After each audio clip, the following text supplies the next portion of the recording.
Credit കാർഡും sub conscious mind എന്താണ് ബന്ധം? ബന്ധമുണ്ട്. ക്രെഡിറ്റ് കാർഡിന്റെ ലിമിറ്റ് എത്രയാണെന്ന് സബ് കോൺഷ്യസ് മൈൻഡിന് അറിയാം. സബ് കോൺഷ്യസ് മൈൻഡ് കരുതുന്നത് അത്രയും കാശ് നിങ്ങളുടെ കയ്യിലുള്ളതായിട്ടാണ്. എക്സാമ്പിൾ, നിങ്ങളൊരു ഇലക്ട്രോണിക് ഷോപ്പിൽ പോയി. അപ്പോൾ ഒരു മൊബൈലിന്റെ ഓഫർ കണ്ടു. അപ്പോൾ നിങ്ങൾക്കത് ഒരു ആഗ്രഹം തോന്നി. എൻ്റെ പഴയ മൊബൈൽ മാറ്റി പുതിയ മൊബൈൽ ആക്കിയാലോ എന്ന്. അപ്പോൾ സബ് കോൺഷ്യസ് മൈൻഡ് നിങ്ങളെ റിമൈൻഡ് ചെയ്യിക്കും നിങ്ങളുടെ അക്കൗണ്ടിൽ ബാലൻസ് ഉണ്ട് എന്ന്.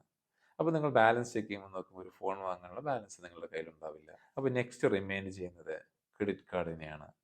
ക്രെഡിറ്റ് കാർഡ് പർച്ചേസ് ചെയ്ത് അതിൽ ഇൻസ്റ്റാൾമെന്റ് ചെയ്യാലോ എന്ന് സബ് കോൺഷ്യസ് മൈൻഡ് നിങ്ങളെ റിമൈൻഡ് ചെയ്യിക്കും. അപ്പോൾ നിങ്ങൾക്കത് ശരിയായി തോന്നും. ഓക്കെ, ക്രെഡിറ്റ് കാർഡ് പേയ്മെന്റ് ചെയ്യാം. അപ്പോൾ ഫോൺ വാങ്ങി.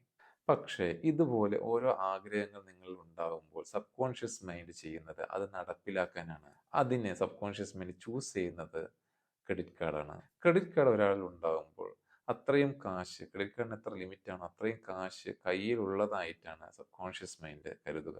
ഈ ഒരു രീതിയിൽ നിങ്ങൾ ക്രെഡിറ്റ് കാർഡ് യൂസ് ചെയ്യുമ്പോൾ അതൊരു ഫൈനാൻഷ്യൽ ക്രൈസിസിലേക്ക് കൊണ്ടുപോകും. ഇത്തരത്തിലുള്ള അനുഭവങ്ങൾ നിങ്ങൾക്ക് ഉണ്ടായിട്ടുണ്ടോ?